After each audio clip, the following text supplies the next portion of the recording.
ganon! Okay, magandang araw po sa inyo lahat, sa ating mga subscriber, sa ating mga taga-suporta sa Pilipinas. Kumusta mong tanan? Labi na sa Bohol. Kumusta sa mga kaperyentihan diha, sa ating mga kahigalaan pod? Kumusta ang ping mong tanan diha? Ano na, sa buong Pilipinas, Luzon, Visayas at Mindanao, kumusta ang lahat? Sana maayos po ang inyong kalagayan, sana maayos po ang inyong araw. At sa ating mga kapwa OFW na kanya-kanyang bansa kung saan man tayo na napadpad dito sa ating mundo na napaka natin na maghanap ng trabaho. So marami po salamat sa inyong suporta, mga kapwa ko OFW. At isa pa, itong mga supporter natin, mga kaibigan natin dito sa YouTube, maraming salamat ulit sa inyo. Ito na yun ang ating reaksyonan. Ito si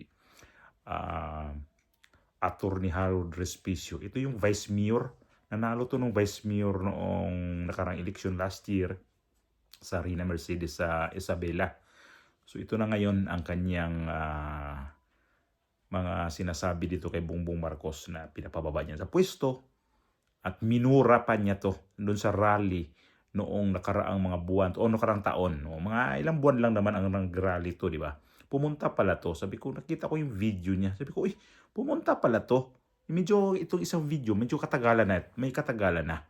Na sabi ko, pumunta pala to siya doon sa may doon sa may rally, at doon niya sinabi na kinasuhan at pinakulong. O tama to kasi napanood ko yung video niya na nag-serve na ho ng warrant of arrest. Pero sa Comelec yata, yun kung hindi ko nagkakamali hindi ko na matandaan kung eksakto talaga kung sino ang nag-ano sa kanya ng ipapahuli siya nung time na yun. Pero kapiyansa ho itong abogado na to. Bata to Bata pa to At isa to siyang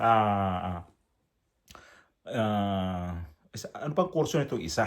Na ano ko to, na i-feature ko na kailang beses doon to noong bago mag-election kasi alam niya itong mga ganitong dalawang kurso nito ng kanyang nakuha.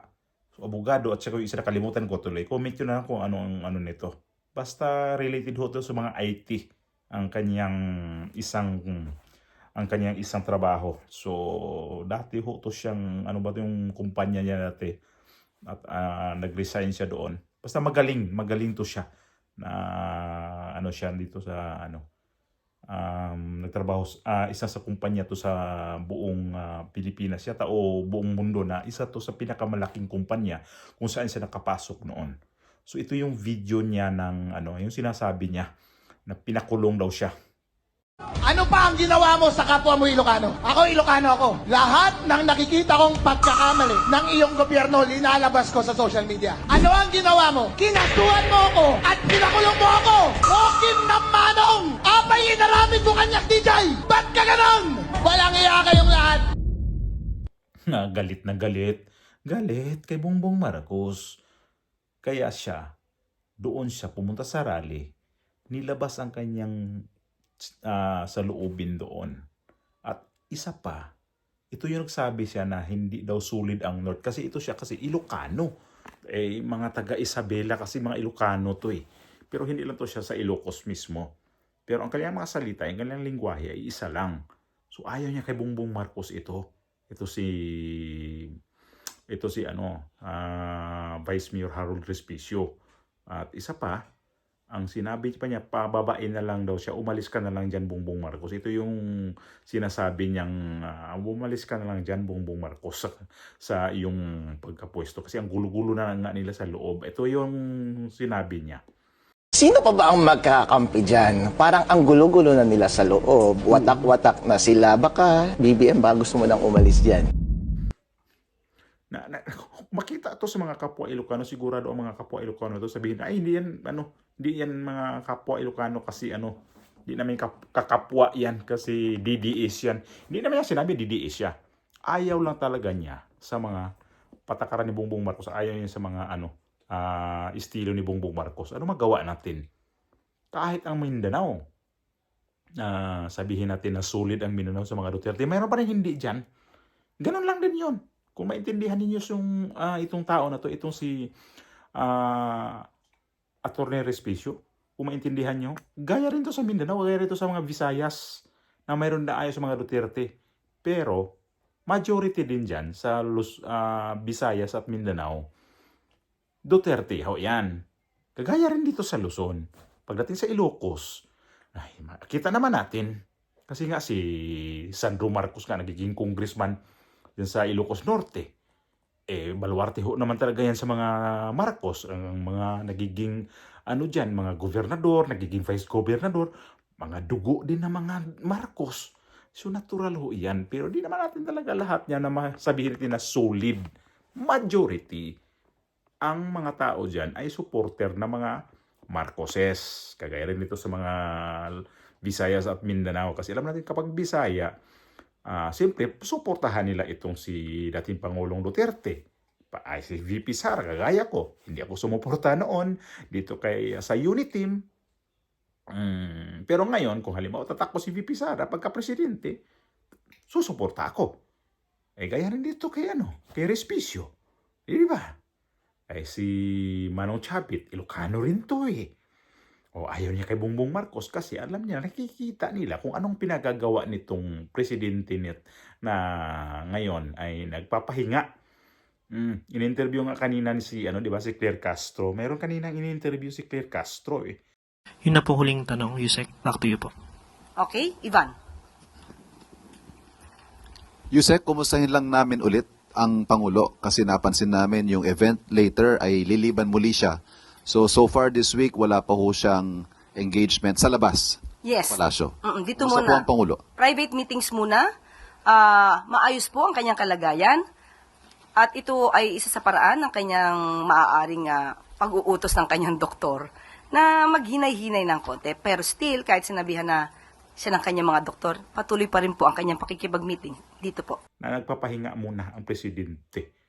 Pagod na pagod ang presidente ninyo sa kanyang trabaho daw at sinunod daw ang payo sa doktor. Anak ng tokwa naman. Si Marcos. Paano yan, Marcos? Sinusuka ka ni Harold Respicio. Diyan sa may Reyna Mercedes, Vice Mayor, parang mga Respicio din ho ang namumuno ho dyan. Di lang ako sure kung sino din ang mayor. Parang ko yan, nanalo rin, Respicio. Pero magkalaban sila sa political party. Hindi sila magka-tandem. Nakikita ko yun noon. Nasubaybayan ko to si si Harold Respicio doon sa nangyari sa Comelec. Di ba? Siya yun ang vocal doon na pwedeng dayahin. At ayun na nga. Mayroong daya doon nangyari. Kaya pumasok to si pumasok to si Bam Aquino at saka si itong si Kiko Pangilinan. Hindi nyo alala yun. Ito yan siya. Nakailang beses ako na i-vlog ko to. Si Atty. Respicio sa Vice Mayor ng Reyna Mercedes. Okay to siya. Bata pa. At ito kapag nanalo to ng mga senador man lang dyan sa tapos manalo rin tong sila ni Barsaga, manalo to si Liviste. Itong mga bata na to. Ang babata pa kasi. Kapag ito ang magsama, itong tatlo na to, sino pang iba dyan na mga bata pa? Ang mga matatanda nito, kakaining buhay. Ito siya, abogado. Abogado, bata pa. Kita naman din na batang-bata pa nito So, walang mga binatbat yung ibang mga congressman dyan na kapag ito magiging congressman, walang binatbat niya, mga adyong na yan. So, sana ang binatbat niyan, mga yung mga JJ Suarez na yan, wala naman. Pag ito yung ibabangga natin, ito yung mga anti-corruption talaga to sila. Kapag nagsalita kasi to sila, totoo, kaya lang pinag-iinitan Ayaw tanggapin nitong mga pag sila ang nagsasalita. Kasi sabihin pa nila, kakasuhan, tinatakot agad ang kaso. Ito nga nakatikim na to ng kaso Di ba? Kung bagbabasihan natin ang mga sinasabi nila, hindi naniniwala ang ibang tao nito kasi miyaw-miyaw lang ng miyaw-miyaw. Kagaya nito si Barsaga, ito sa Cavite. Siya naman kasi nagsasabi niya na miyaw-miyaw kasi mahilig sa pusa Kaya yun, itong si Atty. Respicio, mukhang hindi niya talaga gusto, hindi talaga niya gusto si Bongbong Marcos. Pinapababa nga niya Minura niya pa Walking in a manong. Salitang Ilocano kasi yun eh.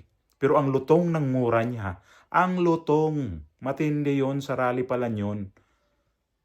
Tapos itong ginagawa ngayon sa administration ngayon, hindi na sila makandagaga.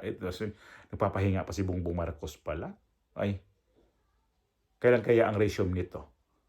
No? Nagkasakit-sakit na siya ngayon sa problema sa Pilipinas. Minura pa. Wala na, Bongbong Marcos. Ang dami na nagmumura sa'yo. Dumarami na ang nagmaldisyon sa'yo. Wawa naman ang presidente nila, oy. So, kung magpahinga ka, di pahinga mo.